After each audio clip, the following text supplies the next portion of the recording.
Merry Christmas, you fuckers. Okay, today we're going to talk about David Ray, David Parker Ray. That guy. Okay, here we go. Here we go. This is the man of the hour. You do not know how hard it was for me to keep those two damn names in the right order. Um, then he made a recording, and we'll get to this in a minute, but I wanted to show you a picture of it that I could show.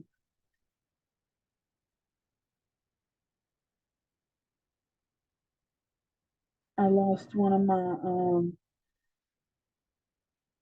PowerPoints, so that's why I said this channel is going to the dark side. It's what we talk about in forensic psychology, the dark side, people like this. So we're going to the dark side. We're going to the cartels. We're going to the snuff videos. We're going to the involvement in child and human trafficking by the government, law enforcement, and by civilians. So if I disappear, look into something, maybe. Okay, let me try to get it back down here.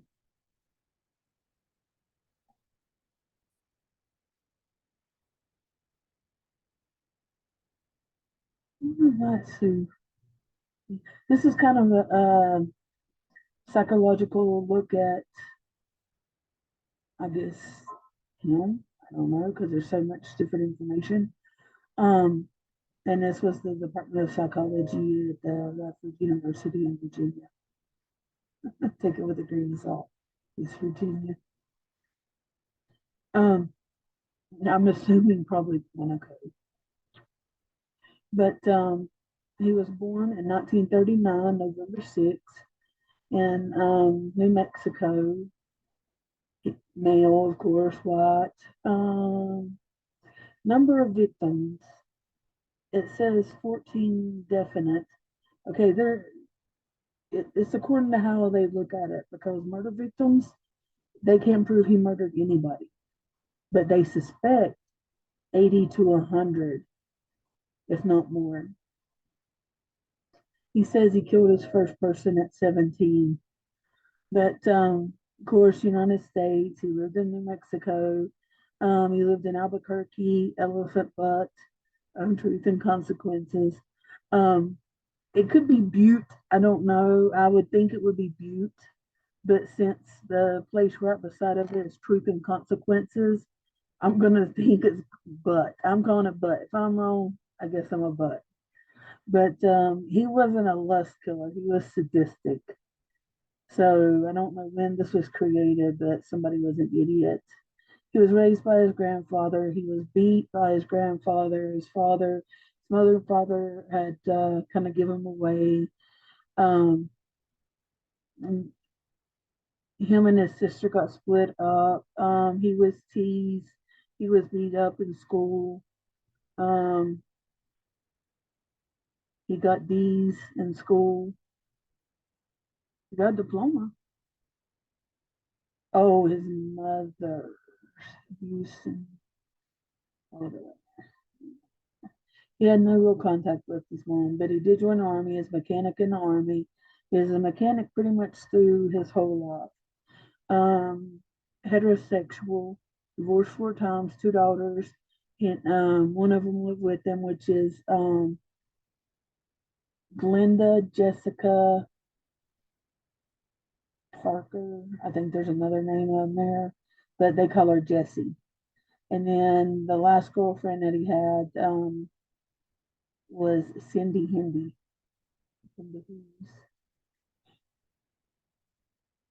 And he didn't torture animals. I've been noticing that um, I've heard of a couple serial killers that like really loved animals. He didn't start fires. He didn't bedwet. Bedwetting is usually a sign of abuse, like sexual abuse. So I don't know if that went on. I know he got his ass beat all the time. Of course, he done drugs, alcohol. Never seeked help. Never spent time in a hospital for any kind of psychological issues. Um, he had a diagnosis of paraphilia, psychosexual disorder. I think that line needs to be extended.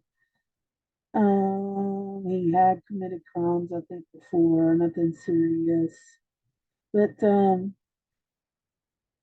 just kind of give this a peek. Because there's going to be a lot.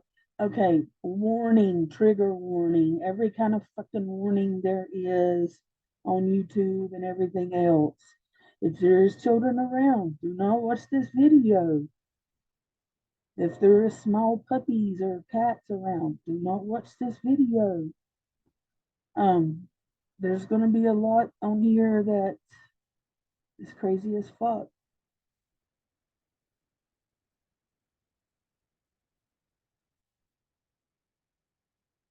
Okay.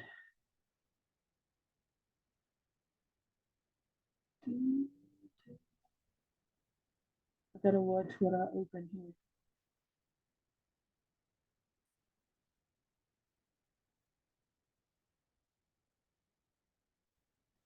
Okay, I'm gonna leave it at this size. This is some of the things that the FBI released of their photos. Honestly, this is the first time when I looked at it.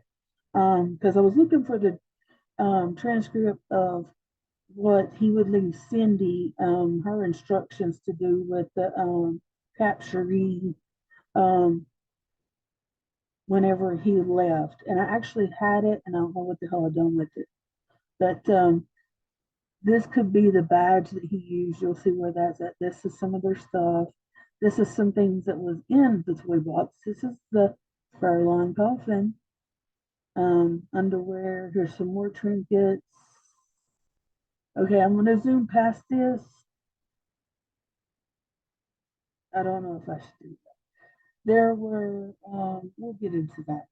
I'm getting ahead of myself.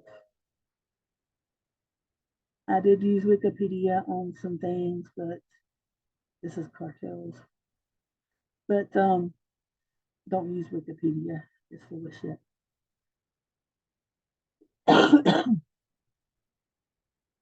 The Toy Box Killer. Excuse me. Okay, trigger warning, explicit content. Explicit. Here's another one. We're going to be talking about the Toy Box Killer. I do believe it is on Netflix. Again, remove all small children out of the room and frail old people.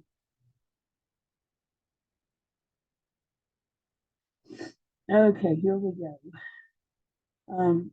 First off, I hope everybody's doing good today. Merry Christmas. Um, and if you don't know who I am, you probably shouldn't. And if you like what you see, subscribe. If you don't. Okay. And I'm until recently, I must have been living like under a rock or something because I'd never heard of this person. Um, my first thought was like it's a child killer or something. And I was like, no, we're not gonna jump into that on Christmas. We're just going to do snuff. Because the reason we're going to snuff films next is because what he was creating was snuff films.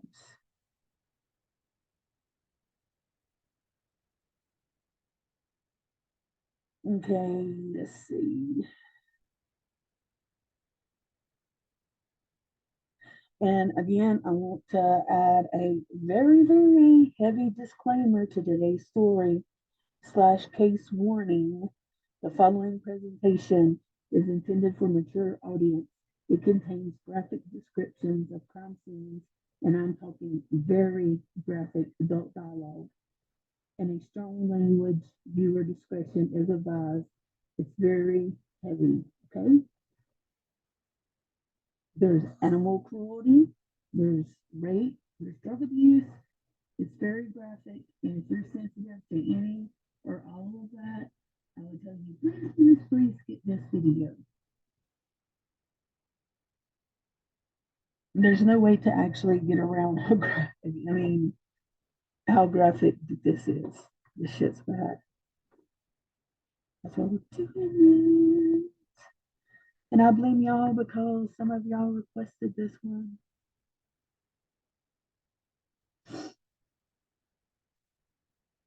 If you do have any requests on stuff, um, put it down in the comment section below. Again, David Ray. This is a little bit of background about him.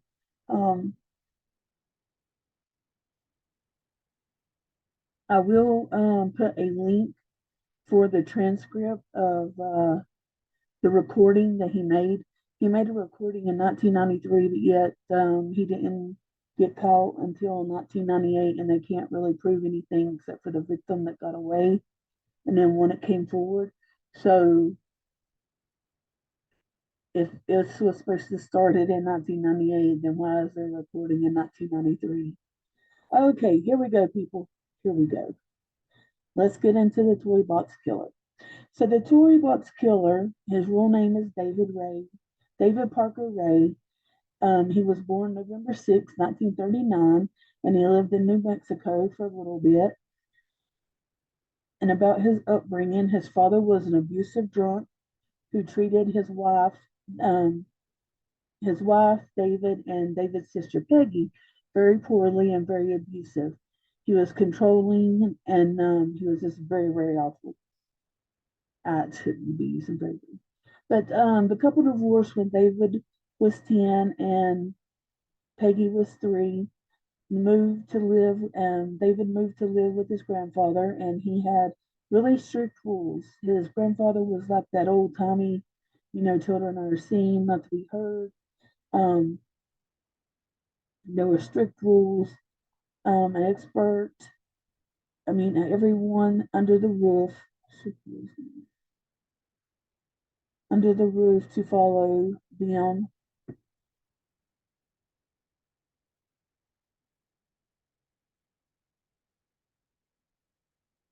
Sorry about that. I hit the mute button.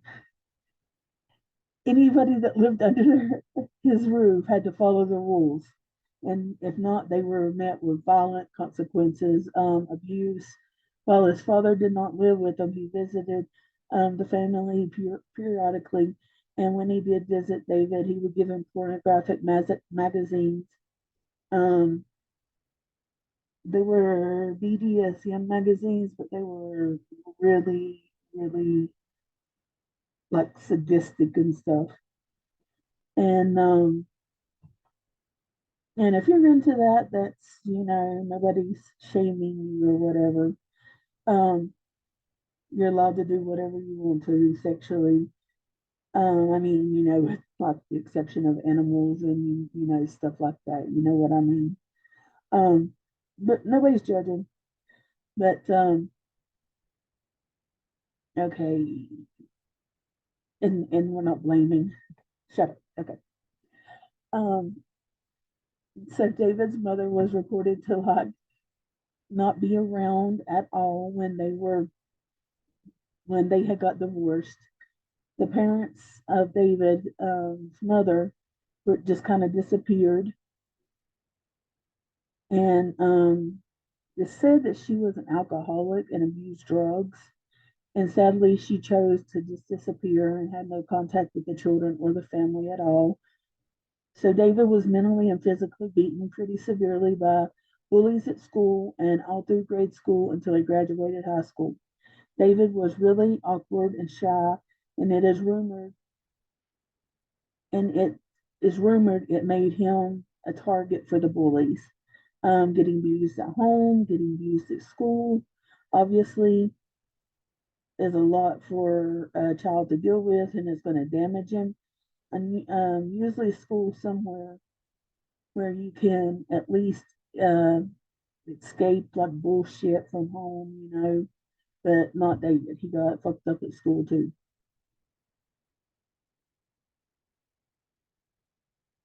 And, a lot of people say, I mentioned these awful killers having a hard upbringing, and I see a handful of comments here and there from people suggesting that I'm siding with the bad guy or the killer or killers, and I'm not. I'm trying to figure out where they come from, what made them this way. Were they just, would they have a good background? What's going on? I'm not making excuses for them. When I read these stories about serial killers and stuff, that I like to know the whole story and the background in which they came from. Was it a good family? Were they abused? Everything about them that kind of gives you that full capacity of knowing, hey, maybe if children wasn't this or wasn't that, then I don't know. Just don't come from me. I don't want to hear it.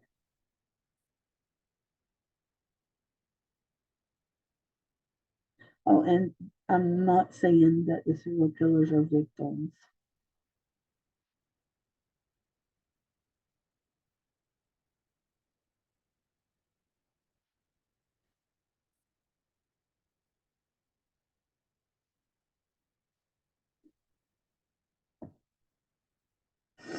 Um, David had the daughter, Georgia Glenda Jessie Ray, and I think they were just friends. Dennis Roy Yancey. I'm just throwing that name out there because, well, I'll go ahead and put on your post about it. But they had kidnapped a woman and drugged her, Jesse and Dennis, and they brought her to Ray and they tortured her for days, and then they made Dennis strangle her to death, and it was all videotaped in 1997. So we'll see what happens to him in the end. Um, the recording that was played for the victims as they woke up and chained to the table was the originally recorded in 1993. I said important later, but I already told you what it was. And let me see.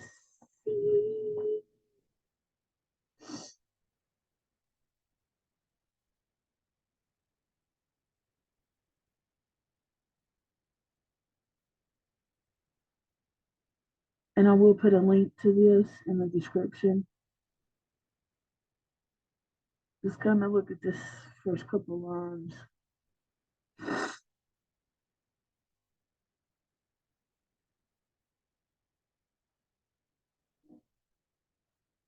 Okay.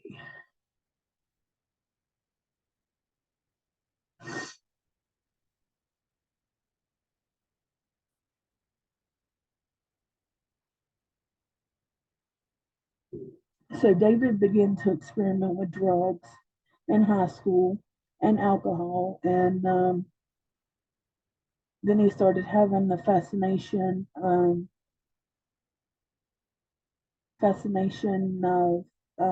like sadistic. Oh my god, what's the word?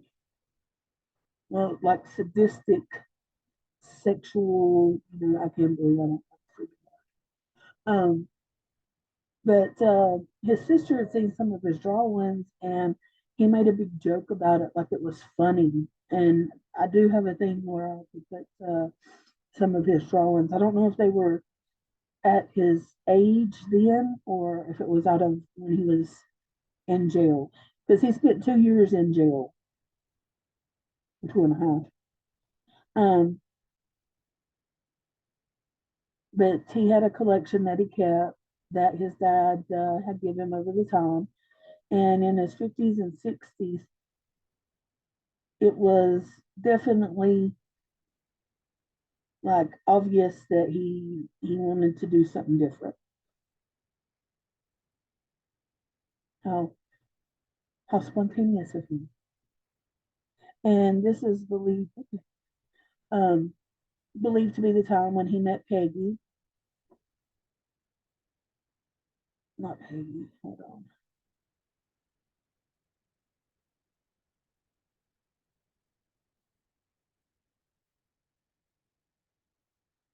Oh, that was talking about. I've got this shit written down, and I use the speaking to text shit, and sometimes it don't get it right. So bear with me.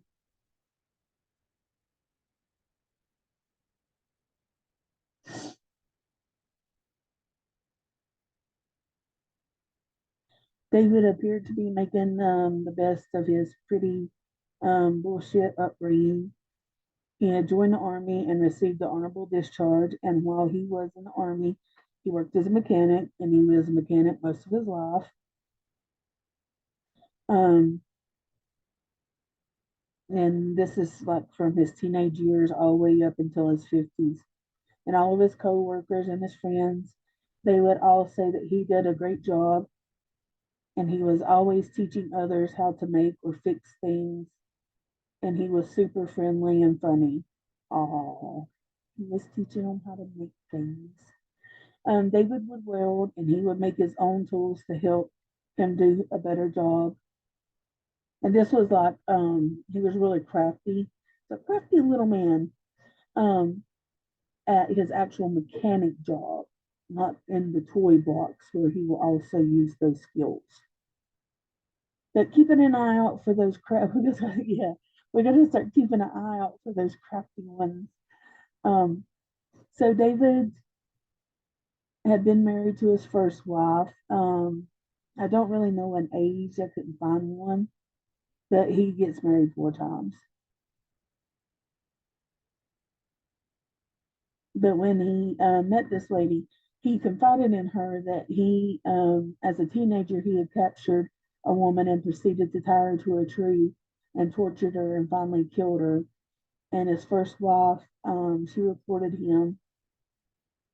reportedly took it with a grain of salt, thinking that he had like a mental illness or suffering from, something. And his behavior became increasingly disturbing throughout their marriage, and eventually they ended up getting a divorce.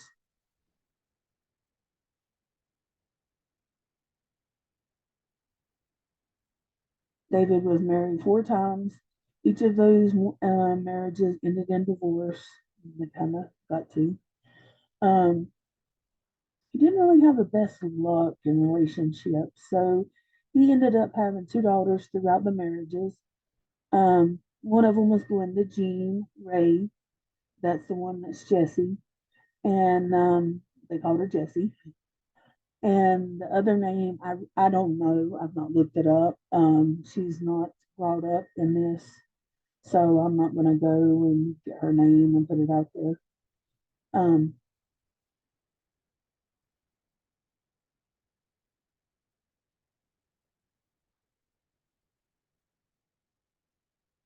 I don't think she really wants to be associated with him anyway, so, or the name. Okay, flash forward to his 50s. Okay, we're in his 50s now, and he lives in New Mexico. He lives in a small town called Elephant Butte. It looks like Butte, but I think it's Butte. So that's what I'm gonna call it. I could be wrong. So adjacent to Elephant's Butt. Oh God, I'm like a 5-year-old. Adjacent to Elephant's Butt is another small town, and it was called Truth and Consequences. That's why I think it's Butt. And can you imagine living in Truth and Consequences? What's the name of your city? Truth and Consequences. Oh Lord. Okay. We have Elephant Butt and Truth and Consequences. They're right next to each other, and they're surrounding a large reservoir. It's a man-made reservoir. It's like a lake. I have a picture of that. I don't know why I didn't think to get a picture of that. And the lake was put in the area which a lot of people thought that was nice, and a lot of people thought that you know it's a good thing, like it's somewhere for them to go and do stuff. Um, it's kind of a retirement community. It's like old people. Um, there's not a lot of people there. There's druggies there, prostitution, um, drifters,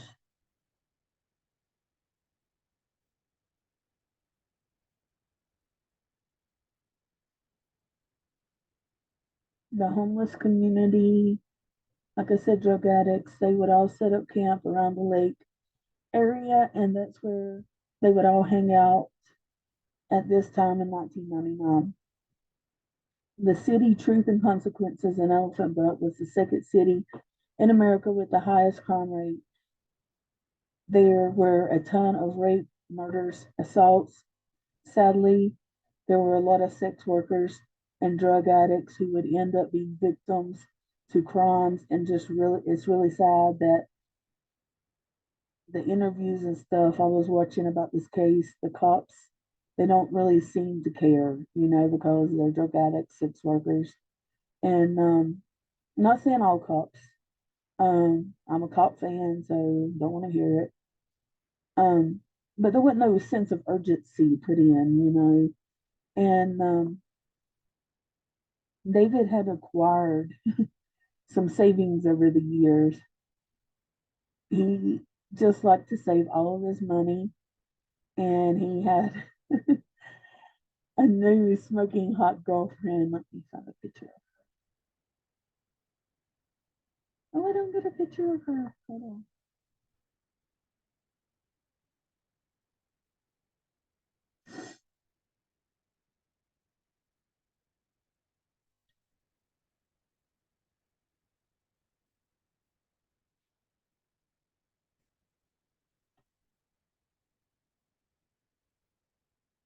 This is her. Cindy Hindy. Isn't she gorgeous?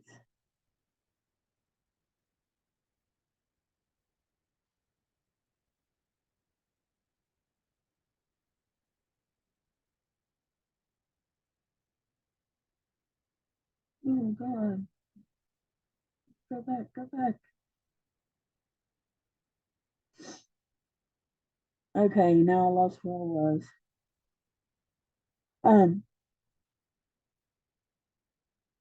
so David, he's out there in that area, and Truth and Consequences. And like I said, he acquired some money over the years. He's got a girlfriend named Cindy Hindy.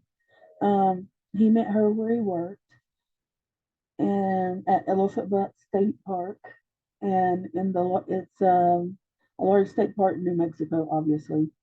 And he worked there as a mechanic. He met her, and they hit it off from the start and started dating, and they lived together in a double wide mobile home. And there was a lot of land and desert around. Not many neighbors. People kind of spread out. So, there was a lot of peace and quiet, and people kept to themselves.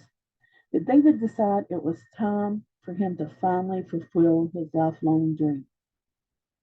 Now that he had all the finances for it, and most important, he had a woman by his side who supported his desires and was ready to help him build what would become the toy box. A side note, you know you're watching a movie and it's got like that random title, and where you're like, where did they get the title of this? And then they say it in the movie, and you're like, oh. Anyway, he between the two of them, but it was his money.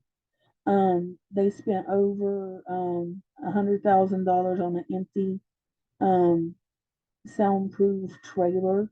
It was oh, what did they call it? Something like a cargo trailer, and he soundproofed it himself. And He put an AC in it. He put a toilet in it, like a hole in the ground or something similar. I don't know how you explain it. He bought all his supplies within the trailer itself, and it was put on the property in the back area. They stocked it with a crap ton of supplies, um, saws, knives, surgical tools, whips, chains, straps, and a fur-lined coffin, don't forget that, and a ton of doctor's tools and supplies, electric clamps, ropes, and a plethora of sex toys. And they also had a generator for elect- electrocution, not for power in that way. Um, and I think that the most intimidating, I don't think that that was the most intimidating, but it was pretty graphic, is that he put all these pornographic images of women being tied up, gagged, strangled, and he used it as wallpaper. In the video, you can see where they're touring the toy box, that this is like he ripped out pages out of the magazines and hung them up on the wall. And like I said, he was a mechanic. He was always ready to build, and he was building stuff, and he would make his own tools. Oh God. This story, once it gets into stuff, I've never, oh my God, it's crazy. Um, David took on a new hobby, building and creating his own sex toys. Look, if you have children around or small animals, take them out of the room. There should not be no children watching this fucking shit. And he had made dildos out of plastic tubes, um, like PVC pipes, like you get at Home Depot, not sponsored. Um, and there was this huge dildo he had, and it had like two bases, one where it was just like down on it, and it had these nails that were coming up. You can Google all this shit.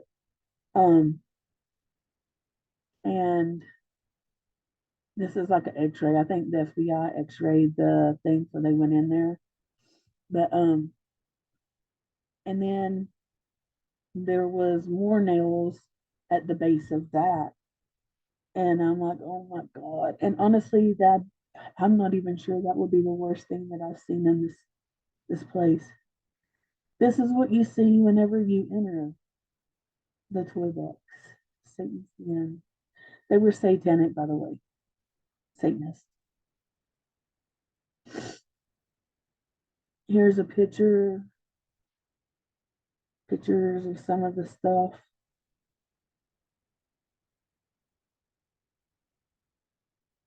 This is syringes, needles, and like doctor's tools. And this is baby oil, and it says for the use of, and I can't read the rest of it on another picture. Okay.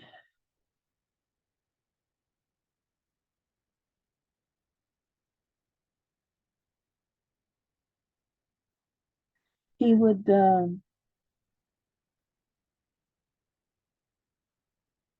he had this thing where it had a dildo on the end of it, and it's like you turn it on, I'm assuming, and it's supposed to enter and exit, and it jabbed, and obviously it wasn't for any type of pleasure. Um, he was said to put gravy in places of his victims and let the dogs come over. Um, he had leg and ankle spreaders that would like tear muscles and pop hips out of the socket.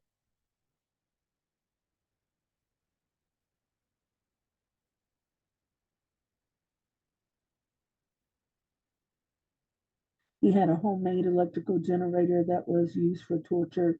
In the recording, he was talking about putting it on the breast, um, and then two more openings in the body that are below the belt.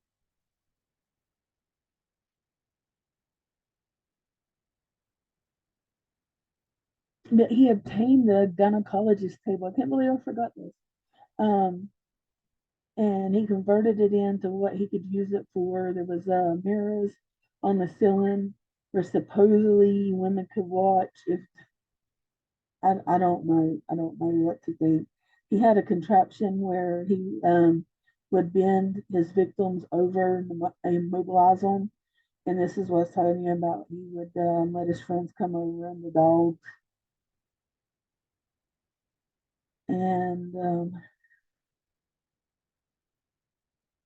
And none of this was consensual. No, no, no, not consensual at all.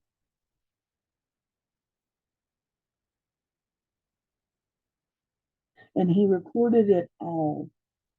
All this was recorded. And even in some of the recordings when the FBI come in, there's women that had passed away, and he was taking these films and selling them to people. And everybody's talking about he killed them.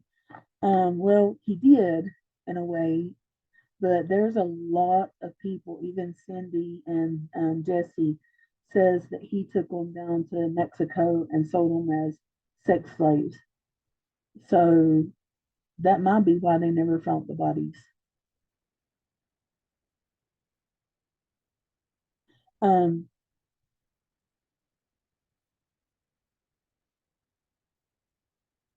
One time he was picking up a sex worker, and this is March 22nd, 1999, in Elephant Butte. Now, on this evening, David had posed as an undercover officer and approached the sex worker. Her name was Cynthia.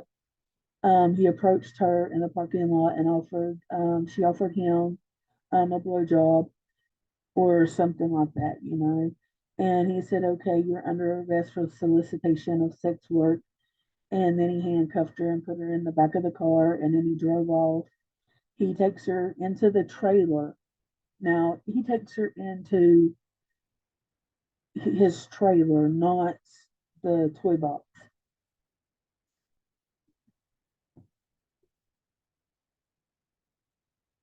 The trailer, his house, like I said. He handcuffed her and chained her to the bed in the living room. He had a dog collar around her neck with a bunch of spikes on it. It was completely locked on her.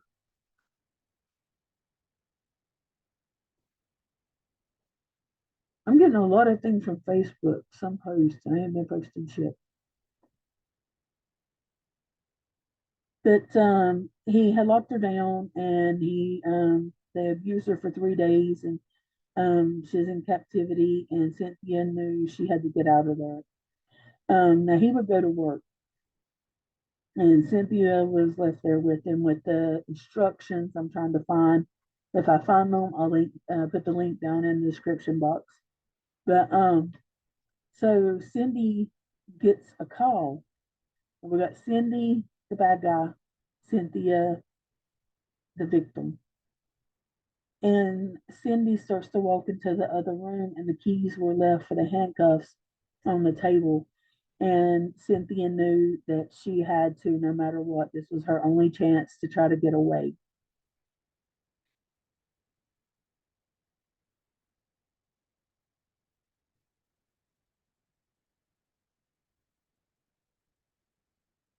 And obviously, she grabs the keys.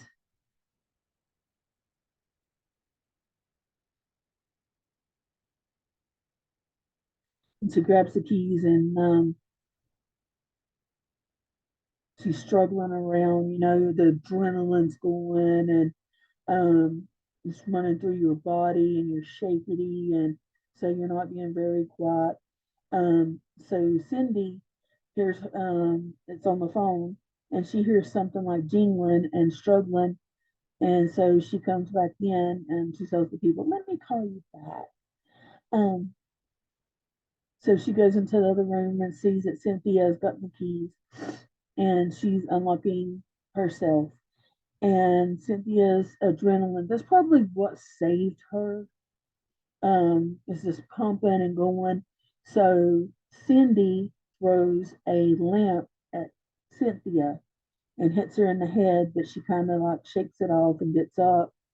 And in the process of this, um, she knocked over some kind of box or something, and an ice pick had fell out of it.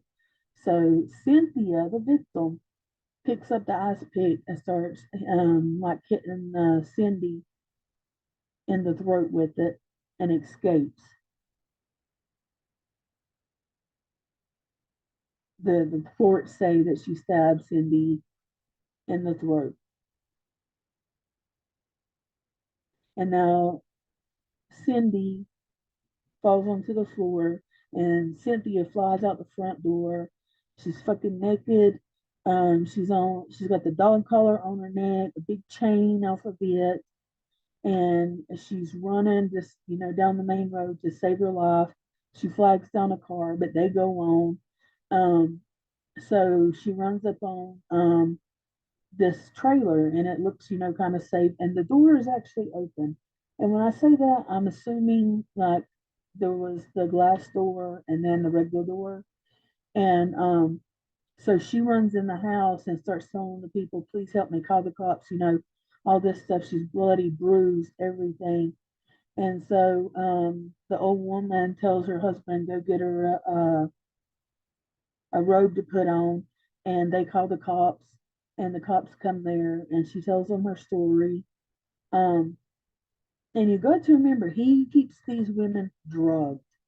None of these women, I'll tell you about one in a minute, but she didn't even know something happened. He keeps them drugged to where, he's got this manual on mind control and hypnotizing people and all this weird shit. And I don't know. Cynthia told the police everything. Um, First, the police felt like wasn't much credibility to her story. She was a sex worker, of course, and a drug addict. Um,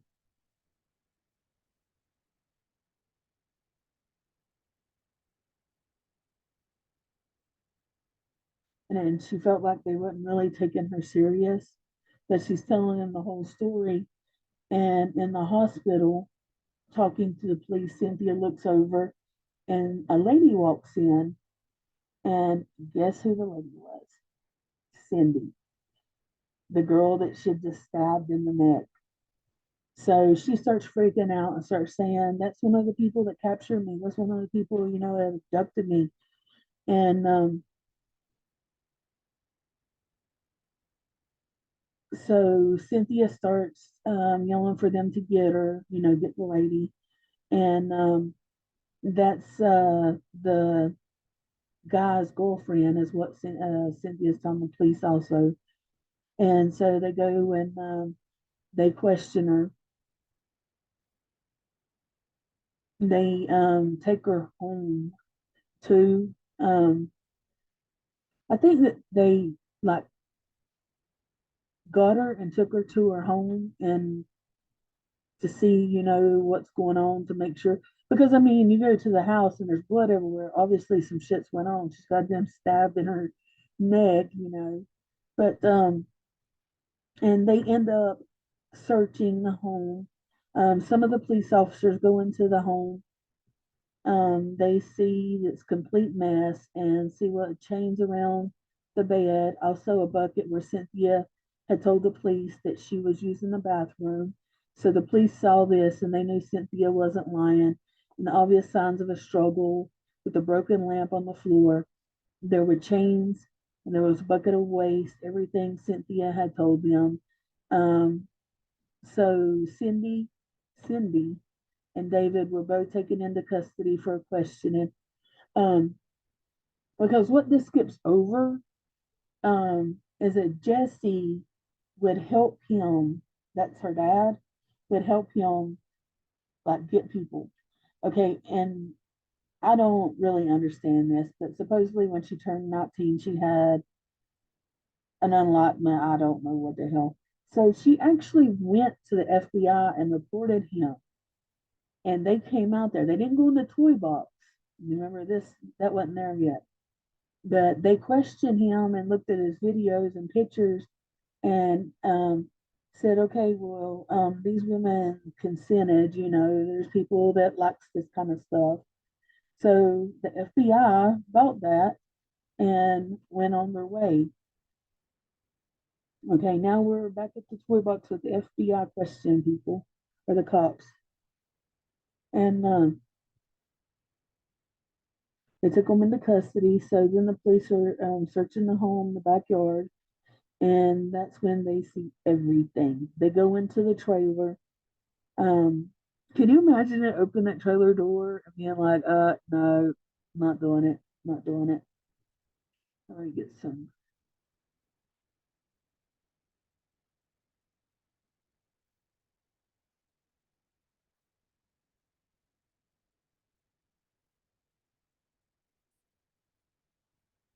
And they saw a variety of signs of pain, like things that you could hang people from in the toy box.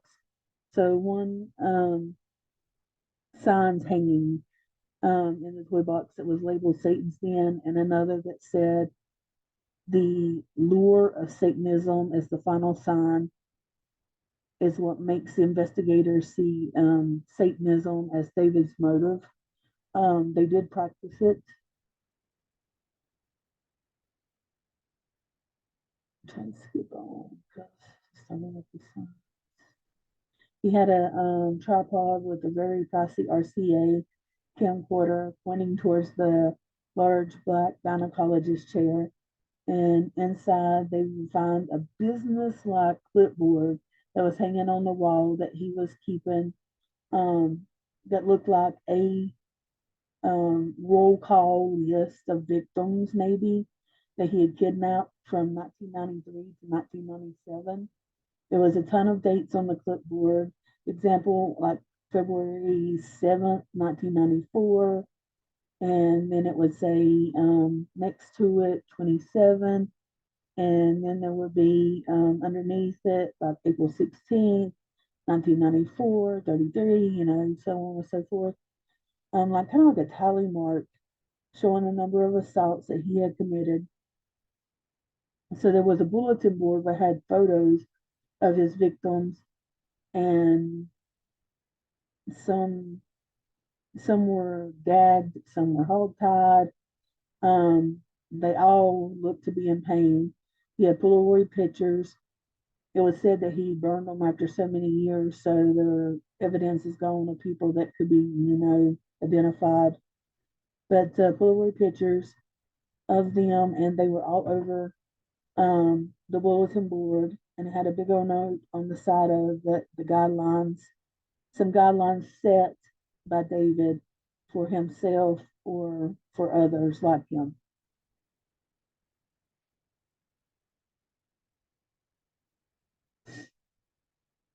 Okay, I'm going to read these. Okay, it said, a woman will do or say anything to get loose. They will kick, they will scratch, they will offer money, they will yell, they will scream, they will run, they will offer sex, threaten, lie, wait for opportunity, standard excuses, and bullshit stories. They're menstruating, they're pregnant. And then, like that, it's just a list of a bunch of excuses for excuses the victims may give, um, that was quoted on the side of that board. And it said, keep in mind if she's worth taking, she's worth keeping, and must be subjected to hypnosis before the woman can be safely released. Never trust a chained up captive, and end quote. And I find this is, I mean, like I said, in the end, he killed him because of the end product. But he keeps on, even in his little recording, he talks about drugging them and releasing them. So there may be women that don't even know this happened to them because they were drugged, or like I said, he sold them in Mexico for sex slaves. So I don't know. I'm kind of thinking maybe he didn't kill everybody. Because at first I was thinking he was drugging them so that they wouldn't like go into shock or something. I don't know.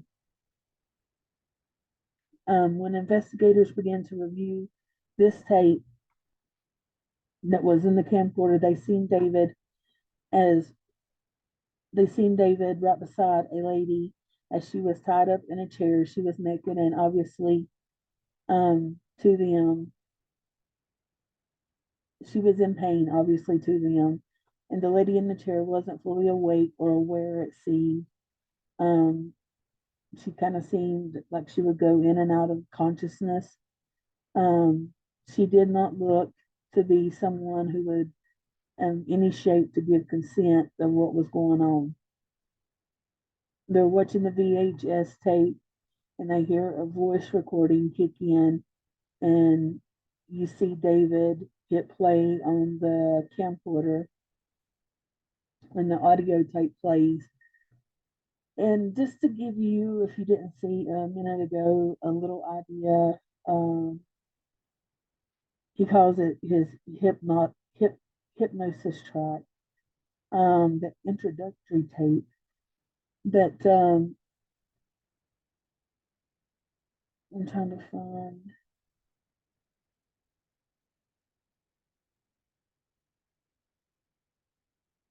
He rambles on for like 40 minutes, so that he talks about, hey, you're tied down to the chair, you're chained, you're this. Um, and then the last one that I seen or I heard that was played, it was scary. There's not many things in this world that I'm scared of, but that that was unsettling to say the least. Um, so while they're watching one of the videos, they seen a woman with a unique tattoo, is kind of squiggly lines, and it's not something that you would see like a heart, or it was a very unique tattoo, and that's the only way they identified one woman. And after they put it out there, somehow it got back, and I think her name was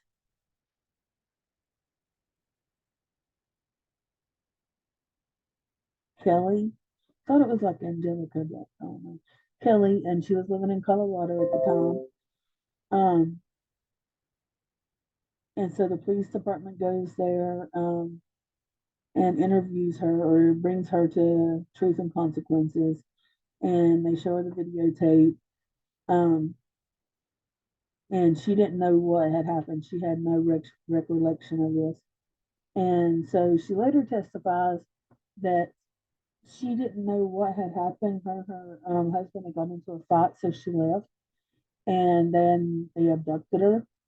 And then, like 3 days later, she comes back. He thinks that she cheated, all this stuff. So that he gets a divorce, and then she moved to Colorado. So, like, this messed up this lady's life in a couple of different ways. She would have dreams. One of them said that they would have dreams of being held down. They didn't know why. Um,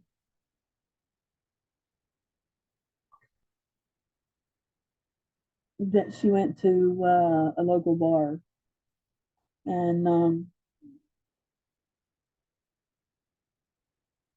and she knew Jesse. She knew his daughter, and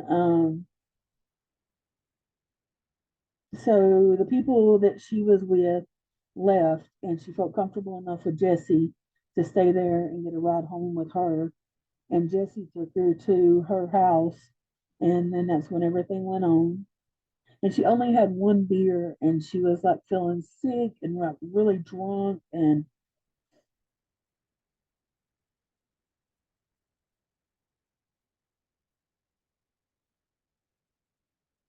said she had a dog collar on her whenever she woke up in the toy box. She blacked out several times during the 2 days of torture and drugging, and she was being constantly drugged. So he thinks she's dead, and then he takes her and throws her on the side of the road. And a cop finds her and takes a report, and it goes nowhere. And he takes her home, and her husband and all that.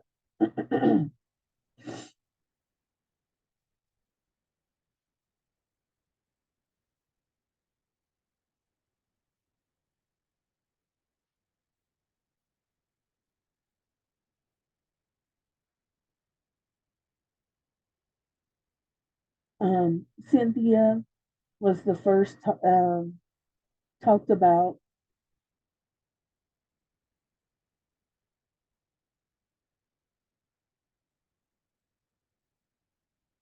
and because Angelica was a sex worker and her drug abuse, nothing came from her reports. Or was no, there wasn't no reports because she didn't remember. Um, I thought that they went to court, um, and like these women testified that I didn't even try to figure out why this was dismissed, this was that, this ain't getting put in, that ain't getting put in. They tried each case separately, like Cynthia, Angelica, Kelly, um, but in the end, there was a conviction, but it was a second trial. In the meantime, Angelica overdoses in her apartment. I guess, from everything that happened to her, and, people don't believe you because you're a drug addict or what you do for a living or, just whatever.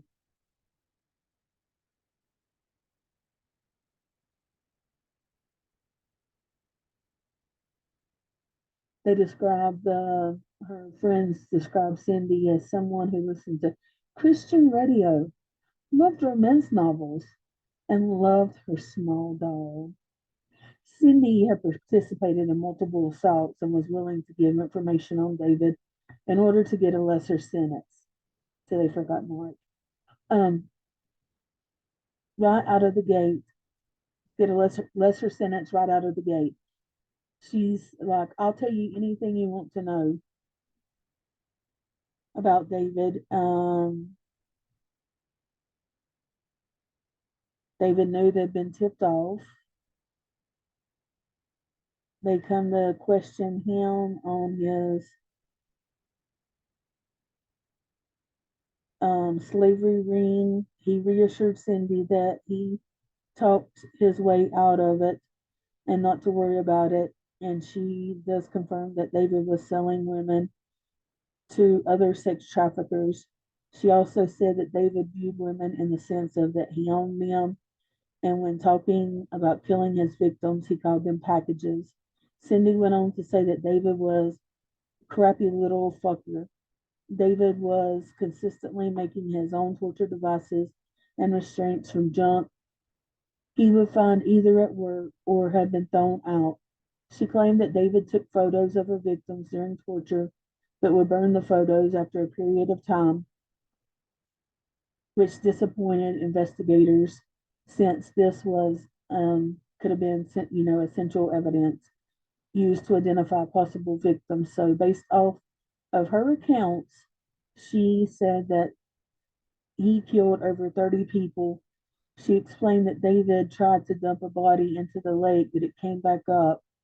And so he learned to cut open the stomachs, um, so they would stay submerged. And over time, he would cut open their stomachs, fill their stomachs with rocks, and tie them up in chicken wire and throw them down back into the water. Um, the cops and everything, they searched the waters. They never found not one thing saying that there was a body in there. And said that he had thrown 7 bodies in there, is what Cindy said. Um, Cindy was being charged with conspiracy to commit accessory to criminal penetration.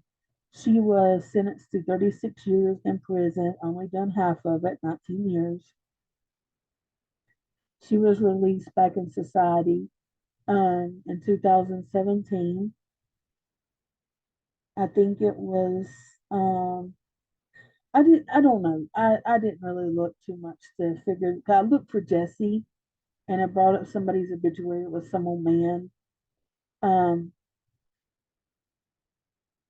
but Jesse, David took all the guilt or all the charges for her, and I guess she turned state's evidence or something. I don't know, but she got released immediately with 5 years probation. And then I wanted to bring up that one Yancey guy. Let me see if I can find him.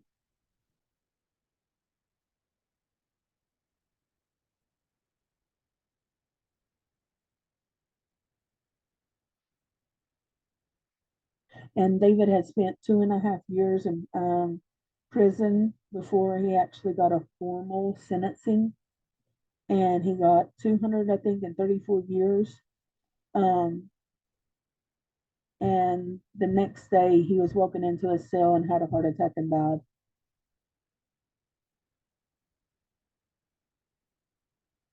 Roy Yancey, he was the one where him and Jesse took the girl back and David tortured her, and then they made Roy kill her. And that was all taped. So he got like I think 3 years or something, five years maybe, and he's out. Everybody's out of jail except for David, and he died. There were three survivors, 60 plus suspected murders, three accomplices, zero murders confirmed, and I didn't have enough for that. It was 224 years in prison, and this was a bitch, so I couldn't fix it. And this is why we say the dark side. David Parker Ray technically was making snuff films, which is going to lead us to our next video, and there's some of my references. There's my Gmail if you want to email me cases. Don't email me stupid shit. I won't respond.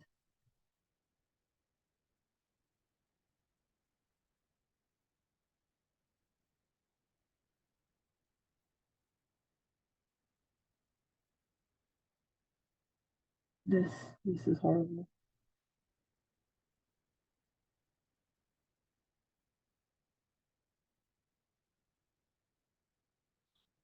Known accomplices: Cynthia, Cindy Lee Hindi. I found that nobody's mentioned it, but I found it odd that this bitch has something around her neck. It's probably her ID card for prison, but it was still around her neck.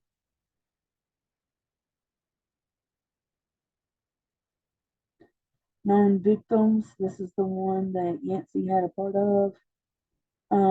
Cynthia Angelica. Um, there were unspecified dates of people that had been killed. Kelly, she was abducted by Glenda, Jesse, Maria, Nancy, and Ray had parts in that. And there was actually one guy that was killed by David Ray.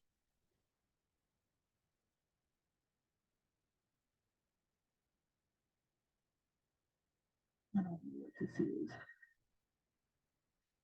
Disclaimer. I'm sure I covered everything.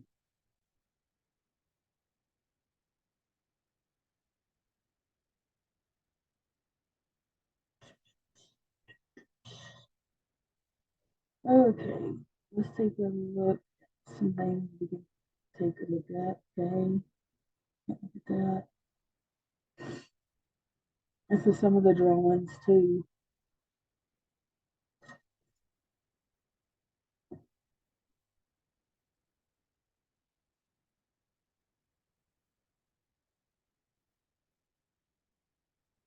This is some of the drawings.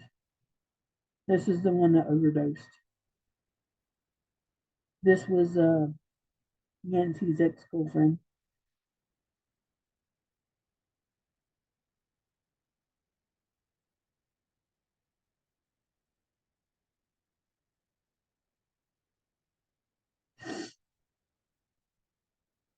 This is Cynthia. She's the one that got away and testified. This is Jody Arias or whatever. I don't know how they got her ass up there. That's Cindy. Cindy. Chains, hips, bruises. That's one thing. He said that you'll have stuff that'll take a couple weeks to heal, but you'll live. And the FBI has this toy box sitting, and this is the day that his daughter Jessie was released. That was Jessie. Have it still the way it is. Um, and that's his grave, I guess. This is Monsters is a good source too. Bailey Sarian. Oh, I think Stephanie Harlow. There's a couple. This is that Yancey guy, Dennis Yancey.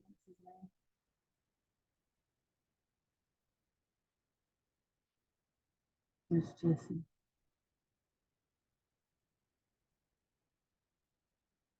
I don't know. But he would take the films and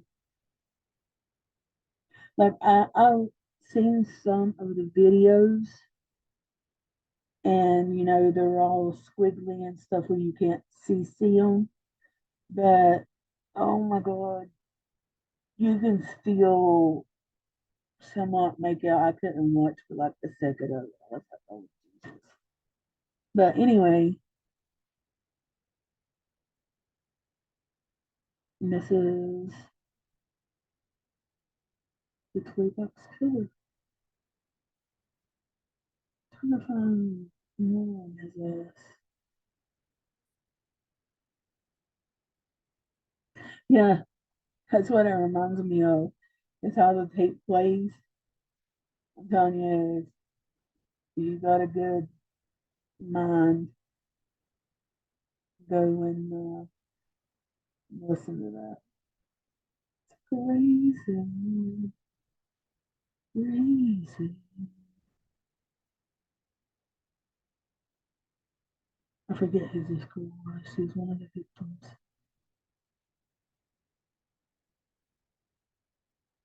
But that is David Parker Ray,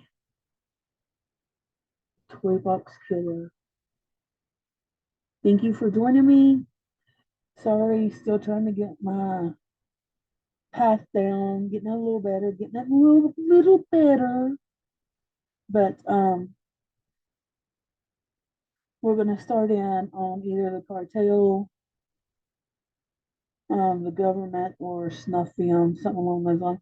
Because what he was doing was he was making snuff films. The fact that some of these people did die, there was mention that some of them did die, um, and pictures where some of them were dead looking, and that in selling the films, he would sell these films to other people, and then I honestly think that he was probably taking them down to Mexico and selling them for sex trade. I don't know that for sure. I don't know if he killed them, so don't come for me. But have a Merry Christmas. I know this was sadistic, but I hope y'all had a good day, and I will see you next time.